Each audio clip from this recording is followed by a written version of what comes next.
Welcome everyone. This is lecture number 7 of dual nature of radiation and matter जो class 12th NEET और JEE mains के course में है। तो आज हम पढ़ने वाले हैं रेडिएशन के रिलेटेड। तो आधा पोर्शन तो इस चैप्टर का ऑलरेडी हमने कवर कर लिया है। आज हम बात करते हैं रेडिएशन के बारे में और ड्यूअल नेचर ऑफ रेडिएशन क्या होता है, और हम पढ़ते हैं आज बहुत ही सेंसिटिव टॉपिक जो बहुत ही इंपॉर्टेंट होने वाला है बोर्ड एग्जाम्स के पर्सपेक्टिव के हिसाब से, और जो एंट्रेंस के एग्जाम्स होते हैं उस हिसाब से भी वो बहुत ही ज़्यादा इंपॉर्टेंट होने वाले हैं। ठीक है, तो let us start our lecture. ठीक है, तो बात करते हैं पहले रेडिएशन क्या होता है। ठीक है, रेडिएशन एनर्जी का फॉर्म होता है। ठीक है, तो मैंने लिख लिया है ऑलरेडी। ठीक है, आप वीडियो को पॉज कर ले और जो मैं आपको डिक्टेट कर लूं वो आप लिख लेंगे। ठीक है, तो रेडिएशन क्या होता है? Radiation is the energy in the form of waves और पार्टिकल्स थ्रू स्पेस। ठीक है, रेडिएशन एनर्जी ही होती है, लेकिन किन की फॉर्म में? वेव्स की फॉर्म में, या तो पार्टिकल्स जो स्पेस के थ्रू आते हैं वो। ठीक है, दैट इज द रेडिएशन। ठीक है, अब है और एक चीज है कि ये रेडिएशन, ये ऐसा क्राइम कौन करता है, इनको कौन प्रोड्यूस करता है? कौन प्रोड्यूस करता है? Accelerated charges and time varying currents. ठीक है, तो मैंने लिखा हुआ है जो एक्सेलरेटेड चार्जेस होते हैं, वो चार्जेस जो एक्सेलरेट होते हैं किसी पोटेंशियल की वजह से। ठीक है, ओके, और जो टाइम वेरिंग करंट्स है, ऑलरेडी आपने मैग्नेटोस्टैटिक्स में पढ़ा होगा, इलेक्ट्रोडायनेमिक्स में, तो जहां पे आपने देखा होगा कि time varying currents produce magnetic fields and so on. ठीक है, उसी तरीके से जो एक्सेलरेटेड चार्जेस होते हैं और टाइम वेरिंग करंट्स होते हैं वही ये काम कर लेते हैं।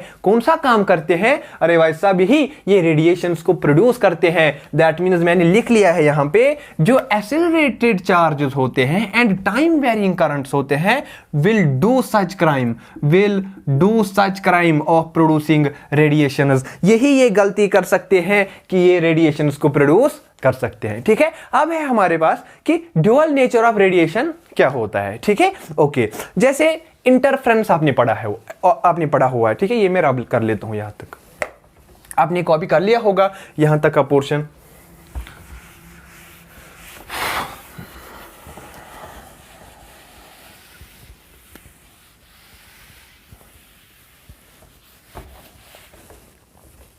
ओके, तो अब रेडिएशन का ड्यूअल नेचर क्या है? ठीक है, तो आपने पढ़ा हुआ है इंटरफेरेंस, डिफ्रैक्शन, पोलराइजेशन, जो कि एक्सप्लेन होता है वेव नेचर ऑफ लाइट है।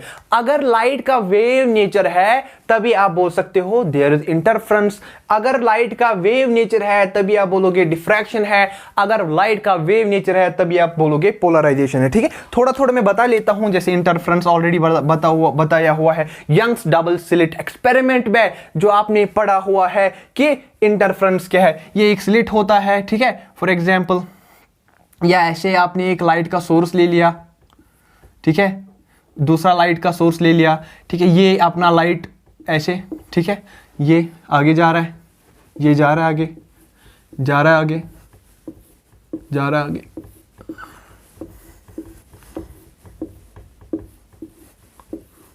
देखो, जो ये दो वेव्स है ये आपस में सुपर इंपोज करते हैं। ठीक है, तो ये वेव्स का दो सोर्सेस से जो आई हुई है वेव्स, उनका सुपर इंपोज होना वही इंटरफेरेंस फिनोमेना कहलाता है। ठीक है, और वो फिर क्या करते हैं? वो एक नया किस्म का एम्पलीट्यूड या सेम ही रहता है या डिफरेंट चेंज होता है। एक रिजल्टेंट वेव जो ये इंटरफियर करके हो रही है ना यहां से waves, that is the interference.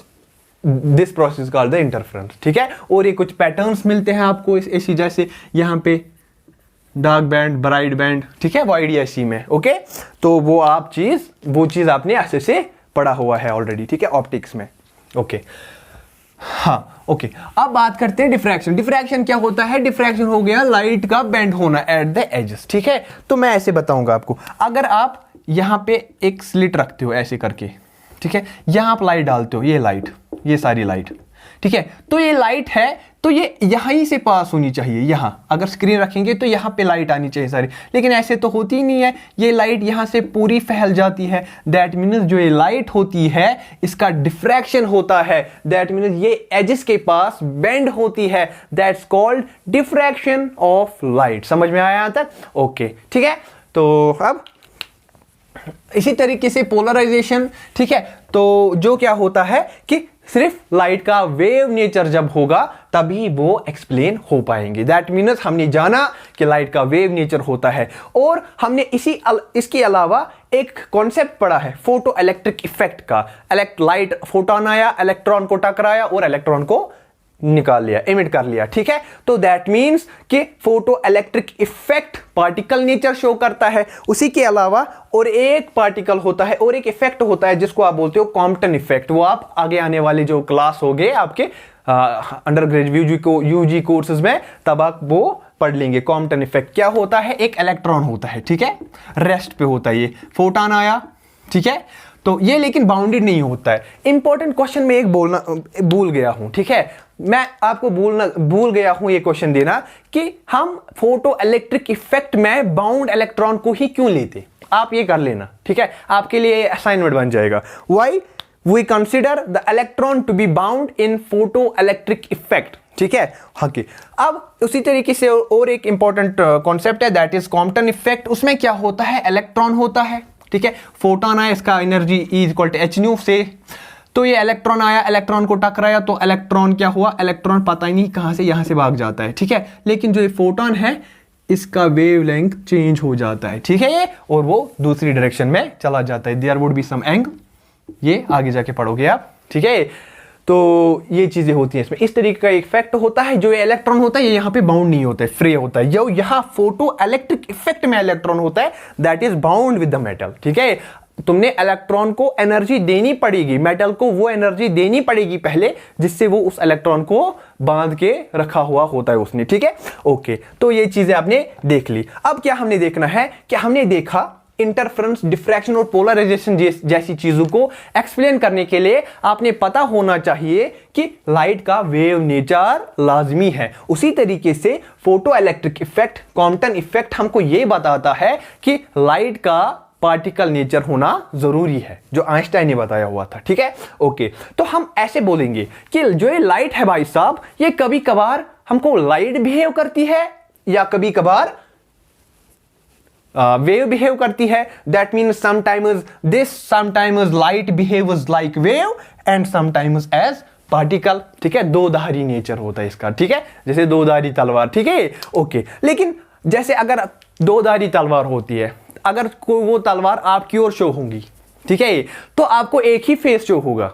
या अगर मैं अटैक करूंगा आपको दो धारी तलवार से, आप पे अटैक एक ही फेस से होगा, ठीक है, दूसरा शो नहीं होगा। उसी तरीके से एक प्रिंसिपल आता है, ठीक है, that means Bohr's complementary principle. उससे पहले ये देखो, जब रेडिएशन मैटर के साथ इंटरेक्ट करती है तब इसका पार्टिकल नेचर शो होता है, लेकिन जब यही रेडिएशन के साथ इंटरेक्ट करती है तब इसका वेव नेचर एग्जिबिट होता है। जैसे ऊपर में फोटॉन्स होते हैं, एनर्जी पैकेट्स है, दैट आर द पार्टिकल्स या वेव्स बोलो आप, ठीक है। लेकिन जब वो ऊपर से आसमान से नीचे करके आते हैं, आसमान से नीचे करके आते हैं, तो अगर वो फोटॉन्स वो वेव पैकेट्स, ठीक है, वेव पैकेट्स के साथ ही टकराएगा। दैट मीन्स वेव के साथ टकराएगा। दैट मीन्स वहां पे तुम्हारा कौन सा भी जो मतलब वो रेडिएशन होता है, ठीक है, तो रेडिएशन के साथ इंटरेक्ट करेगा तो आपका कौन सा नेचर शो होगा? वेव नेचर शो होगा। लेकिन बीच में अगर कोई पार्टिकल आ गया एटमॉस्फेयर में और वो रेडिएशन उस पार्टिकल के साथ टकराएगा, दैट मीन्स तब आपका कौन सा नेचर शो होगा? Particle nature. तो जो आपने पढ़ा हुआ है, जो एक फोटॉन होता है वो निकलता तो फोटॉन है, वो निकलता तो पार्टिकल है, लेकिन रास्ते में वो एज ए वेव होता है, लहरा के बल खा के वो ऊपर से नीचे करके चलता रहता है, ठीक है। लेकिन जब वो किसी मटेरियल पे, से बोर्ड पे वो फोटोन इंसिडेंट हो गया, वो यहां पे एज ए पार्टिकल ही एब्जॉर्ब होगा, ठीक है, पढ़ा हुआ है आपने। ओके, हाँ, तो अब मैं बात करूंगा बोहर्स कॉम्प्लीमेंट्री प्रिंसिपल। पूछा जा सकता है आपका 1 मार्क्स वाला क्वेश्चन, तो what is Bohr's complementary principle? तो देखो, जो वेव और पार्टिकल नेचर होते हैं that are complement of each other. What do you mean by, अब ये क्या मसला है कि वेव नेचर और जो वेव और पार्टिकल नेचर होता है that are complement to each other. Complement का मतलब ये हो गया कि वो दोनों एक साथ शो अपना बिहेवियर शो नहीं करेंगे, ठीक है। That means they can't exist simultaneously, ठीक है। या तो वेव शो होगा, वेव बिहेवियर शो होगा, या तो पार्टिकल बिहेवियर शो होगा, ठीक है। कितना इजी प्रिंसिपल है ना, ये नाम बस बड़ा है, ठीक है, वैसा कुछ नहीं है। ओके हाँ, तो ये मैं रब कर लेता हूं। अभी important topic, what is D Broglie hypothesis, de Broglie hypothesis या डी ब्रॉय हाइपोथेसिस, बोलो जो बोलना है बोल लो, ठीक है, मुझे आता नहीं है बोलना। ओके तो अब इसका कहानी सुनते हैं कि क्या चीज है ये, ठीक है। तो मैं पहले पढ़ लेता हूं लिखा हुआ जो है। जो डी ब्रॉय हाइपोथेसिस है वो एक जो डी ब्रॉय है वो एक जियोग्राफी स्टूडेंट था। 1924 में उसने अपना पीएचडी थीसिस कंप्लीट किया था। तो जियोग्राफी स्टूडेंट और फिजिक्स कैसे पढ़ लेता था, उसका बाप, उसका फादर और उसका बड़ा भाई, ठीक है, फिजिस्ट थे दोनों।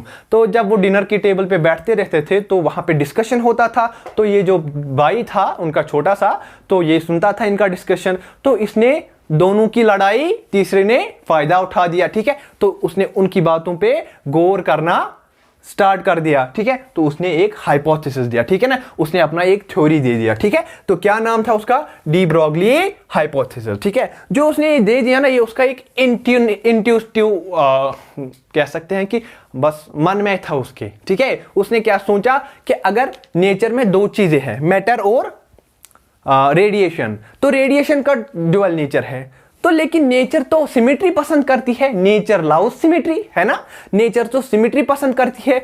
अगर नेचर ने ड्यूअल क्या बोलते हैं इसको, रेडिएशन को ड्यूअल नेचर रखा है, तो ऑब्वियसली ये जरूरी है कि मैटर को भी उसने ड्यूअल नेचर रखा होगा। उसी चीज को हम बोलते हैं ना नेचर लव सिमेट्री, ठीक है। ओके तो हम देखते हैं।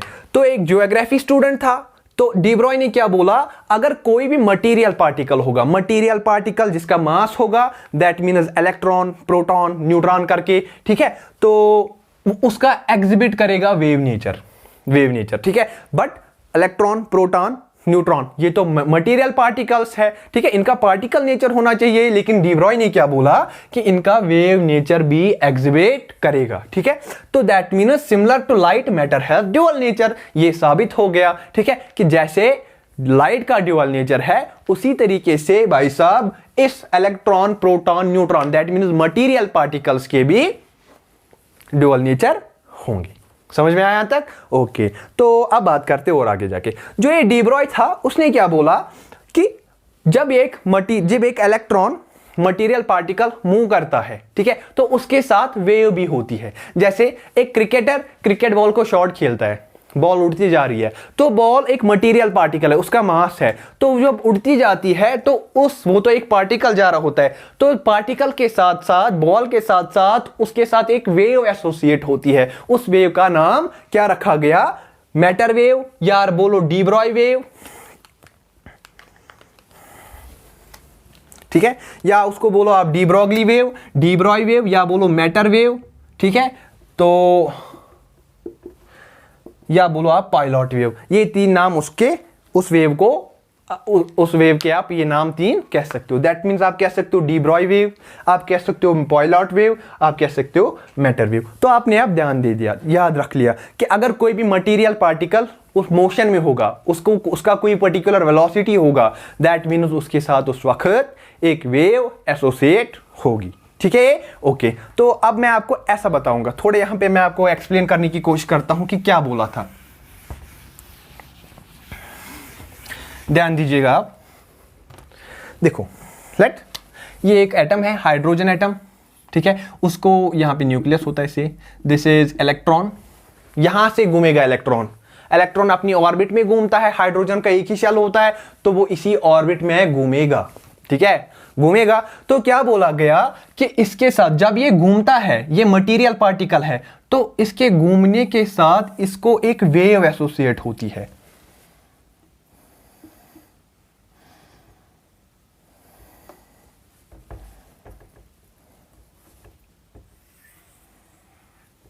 ऐसे करके, ठीक है, वेव होती है, ठीक है, दिख रहा है ना थोड़ा वेव जैसे, ठीक है। ये डिपेंड करता है, एक वेवलेंथ, दो वेवलेंथ, तीन वेवलेंथ, ठीक है। तो जो एक इलेक्ट्रॉन है ये एक मटेरियल पार्टिकल है, जब ये इस ऑर्बिट में घूमेगा तब इसके साथ एक वेव एसोसिएट होगी, दिस वुड बी वेव, और इसको बोलते हैं आप मैटर वेव या डी ब्रॉय वेव, ठीक है। लेकिन बोहर भी तो यहाँ पे उसका भी तो ध्यान रखना है ना। बोहर साहब क्या बोल रहे हैं, बोहर साहब ने क्या बोला कि जब भाई साहब एक इलेक्ट्रॉन स्टेशनरी ऑर्बिट में घूमेगा, जब वो एक स्टेशनरी ऑर्बिट में घूमेगा तो भाई साहब कि उसका एनर्जी कांस्टेंट रहता है। अरे रहेगा ना उसका एनर्जी कांस्टेंट, ठीक है। तो उसका भी हमने ऑनर रखना है यहाँ पे, ठीक है, इज्जत तो करनी है ना बोहर साहब की, बहुत सारे काम कर चुके हैं बोहर साहब, ठीक है। तो हम क्या बोलेंगे कि बोहर ने क्या बताया कि जो ये इलेक्ट्रॉन होता है ये इस स्टेशनरी ऑर्बिट में घूमेगा। स्टेशनरी ऑर्बिट का मतलब, स्टेशनरी ऑर्बिट का मतलब कि उसका एनर्जी कांस्टेंट रहेगा, उसका एनर्जी उस ऑर्बिट में कांस्टेंट रहेगा, ठीक है। ये चीज मतलब है उसका, ठीक है। तो उस चीज को ध्यान रखने के लिए उसने क्या बताया, जो सर्कमफ्रेंस होता है 2πr होता है, उसने बोला ये जो सर्कमफ्रेंस है ये n लैम्डा के कॉरस्पॉन्डिंग होना चाहिए, ठीक है। ये इंपॉर्टेंट कंडीशन दी थी बोहर ने, जो फॉलो होती है इलेक्ट्रॉन के घूमने को, ठीक है। तो ये लैम्डा क्या हो सकता है, ये हो सकता है n = 1 2 3 4। अभी देखो ये कितने वेवलेंथ्स है, 1 2 3, that means here 2πr would be equal to 3 lambda. समझ में आया यहां तक, ठीक है। और आगे देखते हैं थोड़ा सा, अगर मैं और वेव्स बढ़ा दूं जैसे करके,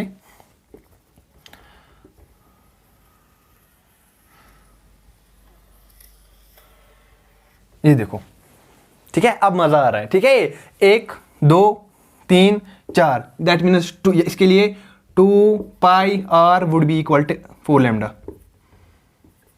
ठीक है। 2 1 2 2 ऐसे लिख सकता हूं, πr would be equal to 2 lambda, ऐसे करके ये कंडीशन फॉलो होनी चाहिए, ठीक है। दैट मीन्स ये कंडीशन फॉलो होनी चाहिए, तभी जाके इलेक्ट्रॉन कांस्टेंट एनर्जी रखेगा और इस स्टेशनरी ऑर्बिट में वो घूमेगा, ठीक है। यहां तक मजा आ रहा है ना इस चीज में, ओके। ये थोड़े हायर चीजें हैं, आप अंडर ग्रेजुएट लेवल में इसको अच्छे से पढ़ पाओगे, ठीक है। हाँ, अब ये रब कर लेते हैं, आगे जाते हैं। यही डी ब्रॉय पढ़ना है, इसके कुछ पॉइंट्स हैं, बहुत अच्छा प्यारा सा टॉपिक है ये, ओके। ये रब कर लेते हैं, लिखा होगा आपने, okay.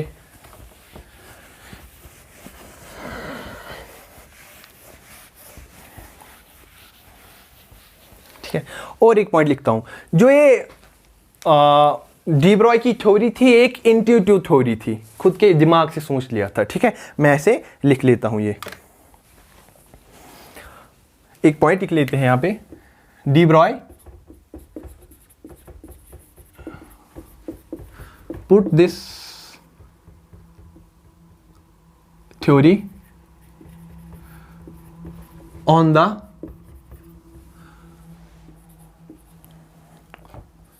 basis of intuitive feeling। Feeling क्या थी, ठीक है, यही अगर रेडिएशन का ड्यूअल नेचर है तो भाई साहब मैटर का भी ड्यूअल नेचर होना चाहिए, ठीक है। तो यही इंट्यूटिव फीलिंग थी, ये लेके डी ब्रॉय आगे बढ़ा, ठीक है। तो यूनिवर्स में क्या है, यूनिवर्स में दो एंटिटीज है, यूनिवर्स उसमें टू एंटिटीज है, टू एंटिटीज, क्या क्या एंटिटीज है, लाइट या रेडिएशन और मैटर, जो ऑलरेडी मैंने आपको कहां पढ़ाया हुआ है, इंट्रोडक्शन में। दैट मीन्स अगर रेडिएशन का ड्यूअल नेचर है तो मैटर का भी ड्यूअल नेचर लाजमी है, ठीक है, ओके। तो बात करते हैं, अब थोड़ा तो आपको पता चल गया होगा कि डी ब्रॉय ने क्या सोचा था, कैसे करके ये थ्योरी दे दिया था। ऐसी कुछ नहीं होता है, ठीक है, बहुत मेहनत लगती है इन चीजों को देखने में, ठीक है। अभी हम देखते हैं कि कुछ पोस्टुलेट्स इसका, तो चलो उन पे बात करते हैं। पोस्टुलेट्स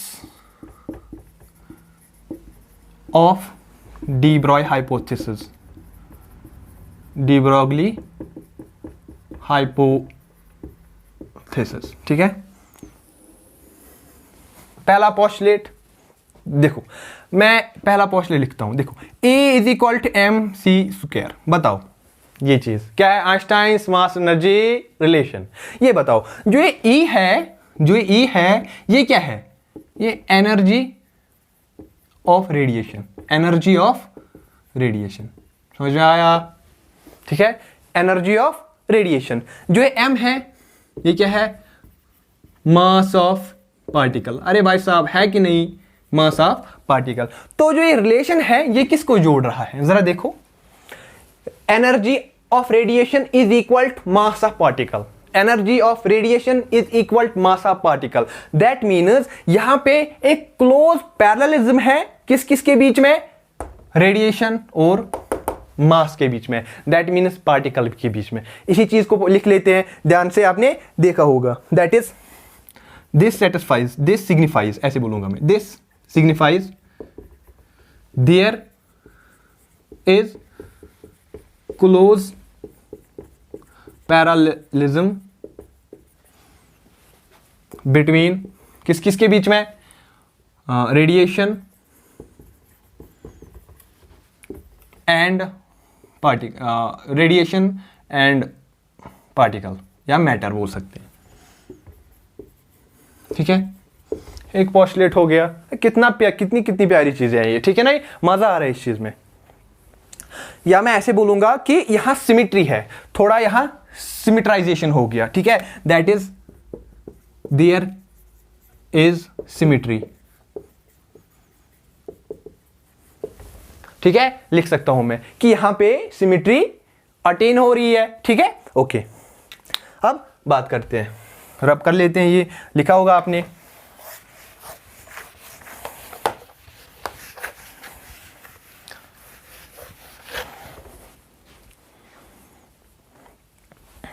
ठीक है। दूसरा क्या है? देखो, रेडिएशन अगर का ड्यूअल नेचर होता है, दैट मीन्स मैटर का भी ड्यूअल नेचर होगा। चलो ये पॉइंट लिख लेते हैं।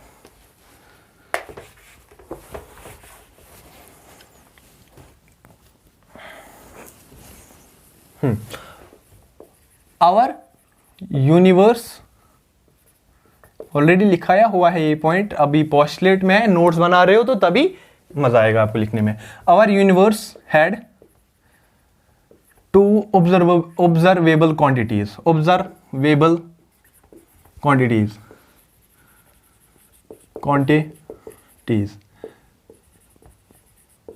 Matter and radiation. Thus, both should have dual nature. तो दोनों का ड्यूअल नेचर लाजमी है। अब तीसरा, ठीक है, nature loves symmetry. Nature loves symmetry, ये चीज सबको सब बोलते रहते हैं, नेचर लव्स सिमेट्री। मतलब क्या होता है इसका? नेचर लव्स सिमेट्री का मतलब क्या होता है? जो नेचर होता है वो सिमेट्री को पसंद करता है। देखिए, जैसे अगर यूनिवर्स में दो एंटिटीज है, matter and radiation. Radiation, you know that it had got two nature, dual nature. तो दैट मीन्स अगर रेडिएशन का ड्यूअल नेचर है तो उसका मतलब मैटर का भी ड्यूअल नेचर लाजमी है। यही चीजें लिखनी है हमने। ठीक है, that is if radiation has dual nature then matter should follow symmetry. Matter should follow symmetry, that is it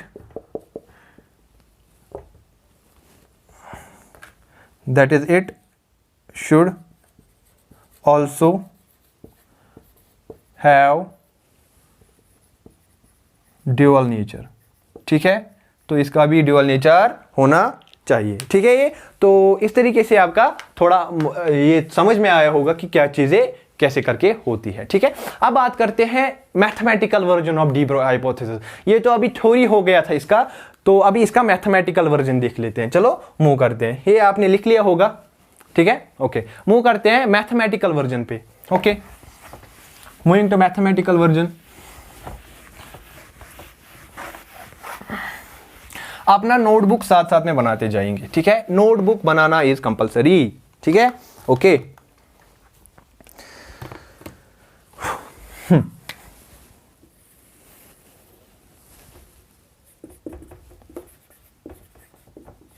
mathematical version of D Broglie hypothesis.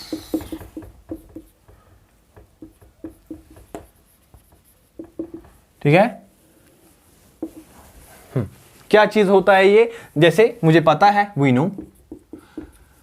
अभी जो मैं मैथमेटिकल फॉर्मुलेशन कर लेता हूं तो आप शायद तंग आ जाओगे, लेकिन क्यों, आपने ऑलरेडी लेक्चर 2 में ऐसा फोटोन के लिए कर चुके हैं। जैसे मुझे पता है E is equal to m c square, mass Einstein relation, and E is equal to h nu, है कि नहीं, है कि नहीं। एनर्जी बराबर एच न्यू, एनर्जी बराबर एच न्यू, ये दूसरा रिलेशन। मैं दोनों को कंपेयर कर लूंगा, कंपेयर 1 and 2।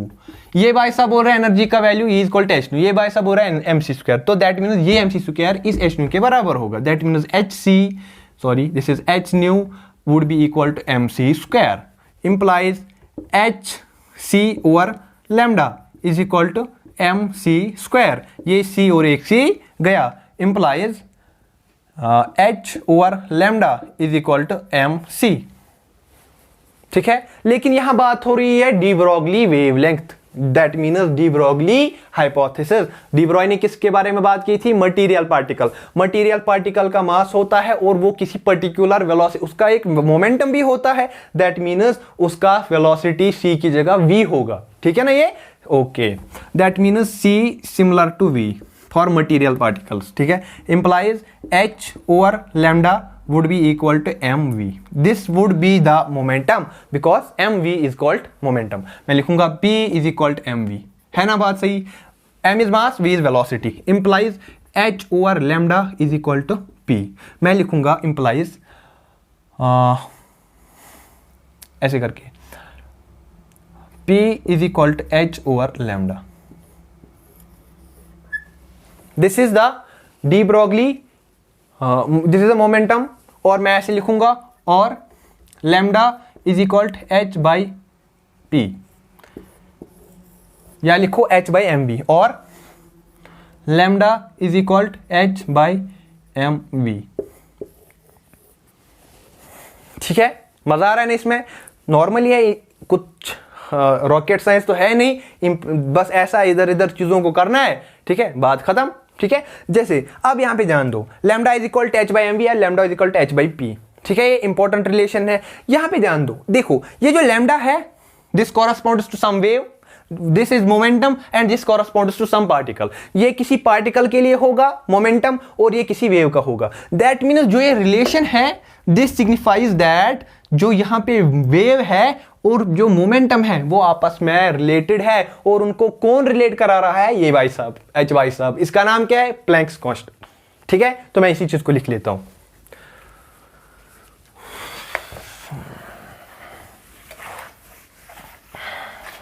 देखो मैं लिखूंगा P is equal to, sorry मैं लिखूंगा lambda is equal to h by p. This equation relates, this is wavelength, that means wave nature किसके साथ, with momentum, that means किसका होगा, particle, with particle nature। मगर कौन, किसकी हेल्प से, via this h, via Planck's constant, Planck's constant h का value 6.602 into 10⁻⁻34 joule second. ठीक है, याद रख लेना। जब आप बार बार ऐसी चीजें पढ़ोगे तब तो वैल्यू याद, ये भी परेशान हो जाएगा ना भाई साहब कितनी बार पढ़ लेगा, अब तो याद ही रह लेता हूं मैं। ठीक है, ओके, ये हो गया मैथमेटिकल वर्जन। अब इस चीज पे बात करो। ठीक है, जो ये लैम्डा है, कुछ special points, lambda is equal to h/mv। देखो इसके बारे में, जो लैम्डा है, ठीक है, ये इनवर्सली प्रोपोर्शनल टू मास है। जो ये लैम्डा है, ये इनवर्सली प्रोपोर्शनल टू वेलोसिटी है। ये लैम्डा जो है, ये इनवर्सली प्रोपोर्शनल टू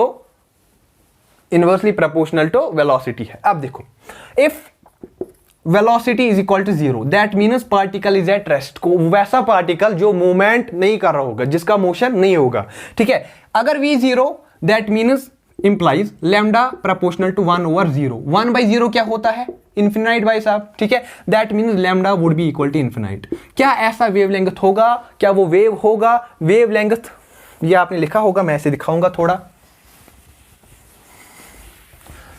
देखो वेवलेंथ, ये यहां से यहां तक वेवलेंथ है, ये इतना सा वेवलेंथ है। ठीक है, मैं वेव को बढ़ा लेता हूं। ये देखो, ये इतना सा वेवलेंथ है इतना सा वेवलेंथ बढ़ा दिया, वेव बढ़ी। मैं और वेव को बढ़ाता हूं, ये देखो वेवलेंथ बढ़ता रहता है। अब इसका मतलब देखो, वेवलेंथ इन्फिनाइट है, जरा वो तो ऐसा ही होगा ना। ये वेवलेंथ इन्फिनाइट, गिनो, मेजर करो कितना बड़ा। ठीक है, दैट मीन्स वो तो वेव ही नहीं है। ये कौन सा वेव है? वेव में क्रेस्ट एंड ट्रफ्स होते हैं, इसमें है क्या क्रेस्ट एंड ट्रफ्स है ही नहीं। That means this is not the wave. That means आप कह सकते हो जो एक रेस्ट पे पार्टिकल होगा उसके साथ वेव एसोसिएट नहीं होगी। लिख लेना आप यहां पे, for a particle at rest, ठीक है, there would not be a wave associated with it. अपनी लैंग्वेज में लिख लेना अच्छे से, जो भी आपको अच्छा लगेगा। ठीक है, ओके, अब मूव करते हैं आगे। हाँ जी,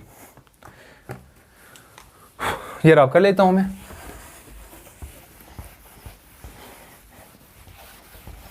यहां पे एक बात है, ऑलरेडी एंट्रेंस में पॉइंट आया हुआ है, मैं वो इसलिए क्लियर कर रहा हूं। क्या यहां पे चार्ज का जिक्र आया? नो, दैट मीन्स जो वेवलेंथ है, डी ब्रॉय वेवलेंथ, चार्ज पे डिपेंड नहीं करता। बिकॉज इलेक्ट्रॉन तो था, ये तो इलेक्ट्रॉन के रिलेटेड था ना। Electron had got charge. अभी मसला था, अगर भाई साहब प्रोटॉन आता, उसका चार्ज तो प्लस था। अगर न्यूट्रॉन आता, उसका चार्ज तो है ही नहीं कुछ। क्या उसके चार्ज होने से इस डी ब्रॉय वेवलेंथ पे इफेक्ट होता? भाई साहब क्या होगा, जरा बोलो। अरे भाई बोलो, नहीं पता? अरे यहां तो देखो, इसमें चार्ज है नहीं है। That means this wavelength lambda is independent of charge. ठीक है, lambda is independent of charge. ठीक है, तो ये आप ध्यान से पढ़ना।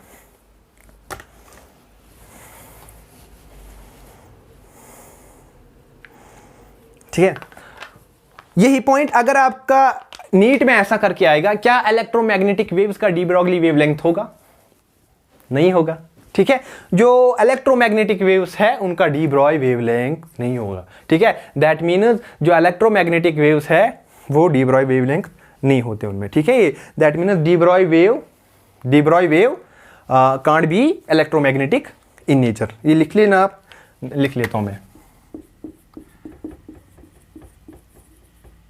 De Broglie wave can't be electromagnetic in nature, वो इलेक्ट्रोमैग्नेटिक नेचर का नहीं होगा। ठीक है ना ये? ओके, ठीक है, बिकॉज जो इलेक्ट्रोमैग्नेटिक वेव्स होते हैं किसके साथ एसोसिएटेड होते हैं? भाई साहब एक्सेलरेटेड चार्जेस के साथ। ठीक है, तो उसके साथ डी ब्रॉगली का वास्ता नहीं है। ठीक है, ओके, तो अब बात करते हैं, एक इंपॉर्टेंट सा टॉपिक है। ठीक है, तो जो ये डी ब्रॉगली वेवलेंथ है, किसी पोटेंशियल में हम देख लेते हैं इसको। ओके, मैं रब कर लेता हूं, लिखा होगा आपने।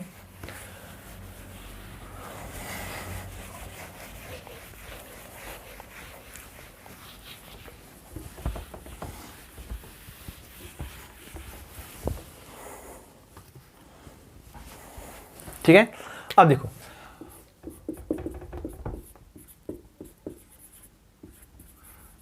डी ब्रोगली वेवलेंथ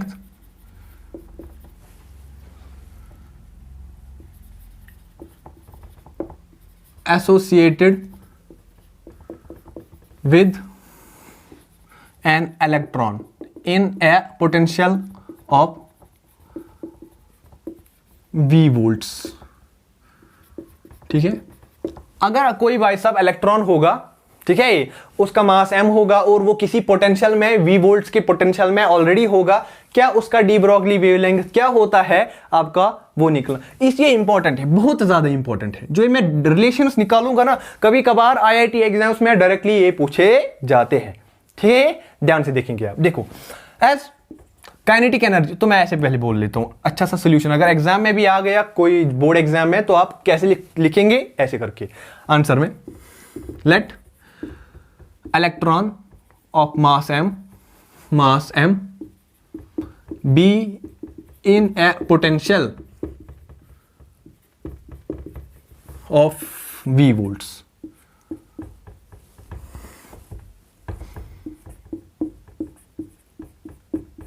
ठीक है, ओके। जब ये इलेक्ट्रॉन पोटेंशियल में होगा तो इलेक्ट्रॉन को पोटेंशियल की वजह से काइनेटिक एनर्जी अटेन होगी, उसका कोई पर्टिकुलर वेलोसिटी गेन होगा। ठीक है, तो मैं बोलूंगा therefore kinetic energy of electron is equal to, ठीक है, तो मैं बोलूंगा kinetic energy would be equal to 1/2 of mv²।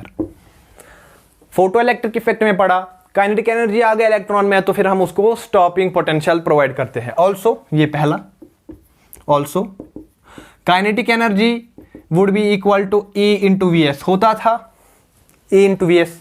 देखो ये दूसरा कंपेयर करो, पहला इक्वेशन बोलता है ये भाई साहब है, दूसरा इक्वेशन बोलता है ये भाई साहब है। ठीक है, तो दैट मीन्स ये और ये दोनों, मैं बोलूंगा कंपेयर 1 and 2, कंपेयर कर लेते हैं। That means 1/2 of mv² would be equal to ev।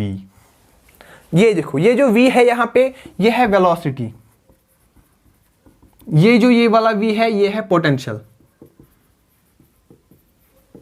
ठीक है, अब देखो यहां पे ध्यान देना, मैं क्या करूंगा यहां पे, देखो ये जो 2 है यहां मल्टीप्लाई जाएगा, mv² is equal to 2ev।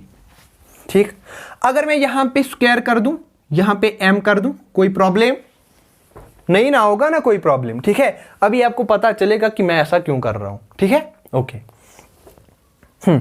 देखो यहां पे देख लेना आप, जो ये चीज है, ये चीज है, इसको मैं ऐसे करके लिख सकता हूं, लिख सकता हूं। ठीक है, और यही चीज को मैं यहां पे लिख लेता हूं, इंप्लाइज mv क्या होता है, momentum, that means p² divided by m is equal to 2ev। ठीक है, 2ev लिख सकते हैं ना, अरे लिख सकते हैं। ठीक है, या मैं ऐसे करके लिख सकता हूं, p is equal to 2mev, मैं ऐसे इसको ऐसे लिख लेता हूं, p² would be equal to 2mev। This is mass of electron, this is electron, that means 1.6 into 10 to the power -19 joule, ये है वोल्ट, that means potential। ठीक है, ओके। तो जो ये P है ये मैं ऐसे लिख सकता हूं, √2mev। ठीक है, ये जो ये, इसको मैं ऐसे भी लिख सकता था, P is equal to 2m kinetic energy. ये यहां पे ध्यान देना, यहां पे मैंने कौन सा काइनेटिक एनर्जी यूज किया था, EV। EV का मतलब स्टॉपिंग पोटेंशियल। अगर तुमने स्टॉपिंग पोटेंशियल नहीं होगा, इसकी जगह कोई और एनर्जी होगा, मैं वो डिस्कस कर लेता हूं अभी। ठीक है, वो चीजें डिस्कस कर लेते हैं। ठीक है, ओके। तो मैं इसको ऐसे करके लिखूंगा। तो ये चीज, ये इंपॉर्टेंट रिलेशन है, P is equal to 2m EV। ठीक है, लेकिन जो P होता है वो किसके बराबर होता है, अभी ऑलरेडी देखा था आपने, या ऐसे lambda is equal h by P. तो P क्या हो गया, h बाई लैम्डा, अरे हो गया ना। ठीक है, तो मैं ऐसे लिखूंगा, implies P is equal to h over lambda would be equal to √2mev। Implies ये लैम्डा जाएगा यहां, ये जाएगा यहां, that means h upon 2mev under root is equal to lambda, ये आ गया लैम्डा जो आप चाह रहे थे, ठीक है, यही है रिलेशन। अब इसको सही करना है, देखो कैसे करेंगे। Lambda is equal to H का value 6.6 into 10 to the power -34 joule second divided by 2 into M क्या होता है, मास ऑफ इलेक्ट्रॉन कितना होता है 9.1 इंटू 10 टू द पावर -31 होता है ना। और ये चीज देखो इंटू ये ई क्या है 1.6 इंटू 10 टू द पावर -19, ठीक है। और ये जो V है वो मैंने अलग से वोल्ट में लिख लिया, इसको ये ऐसे करके लिख लिया, ठीक है। और जो आप कैलकुलेट करोगे इसको ये के साथ मल्टीप्लाई फिर डिवाइड करके आपको मिलेगा 12.27 angstrom divided by under root of V। Important relation है, आप ये कैलकुलेट कर लेना, ठीक है। यही वैल्यू आपका आएगा। ये किसके लिए था, बाय सब इलेक्ट्रॉन के लिए। अब अगर इसकी जगह इलेक्ट्रॉन ना हो, अब इसकी जगह इलेक्ट्रॉन ना हो, ये आपने खून से जिगर में बसा लेना है, ठीक है। इस पे बहुत ही ये इंपॉर्टेंट रिलेशन है, बहुत ही हर जगह एग्जाम में आपको ये ऐसा क्वेश्चन इस पे देखने को मिलेगा, ठीक है। 12.27 angstrom divided by root V, ठीक है, ओके। अब यहां देखो,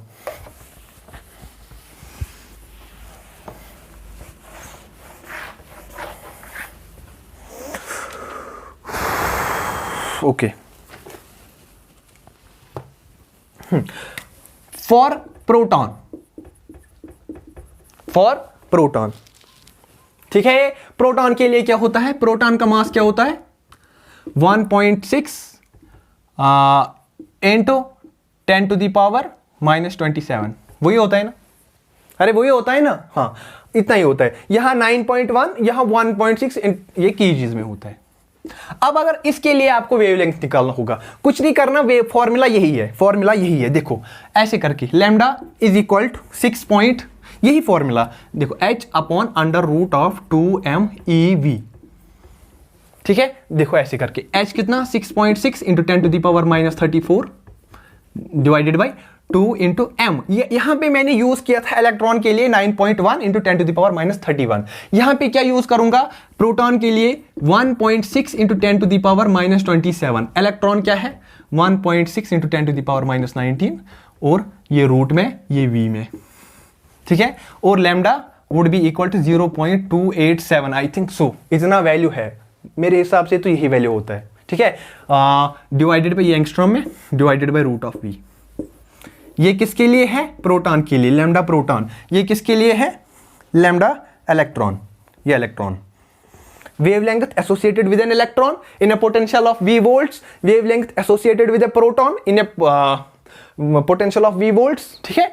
ऐसा इंपॉर्टेंट क्वेश्चन है, ये फॉर्मूला सीधे आपको एग्जाम में पूछे जाएंगे, यही सीधा फॉर्मूला है, इनको याद करके लेना है। या तो आप ऐसे डिराइव कर लो या तो रट लो, आपकी मर्जी है, ठीक है। ये एग्जाम क्वालिफाई करना है, एंट्रेंस क्वालिफाई करना है, दैट मीन्स आपको रटना ही पड़ेगा। अब अगर इलेक्ट्रॉन को न्यूट्रॉन के लिए देखना पड़ेगा, अरे भाई साहब न्यूट्रॉन को भी यहां मास ऑफ न्यूट्रॉन डालना है, m की जगह मास ऑफ न्यूट्रॉन, m की जगह mass of neutron, that means mass of neutron कितना होता है, न्यूट्रॉन का भी इतना ही होता है ना 1.6 into 10 to the power -27।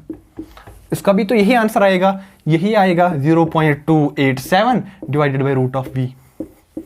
This is potential, ठीक है, बात खत्म, कुछ करना ही नहीं था इसमें, ओके।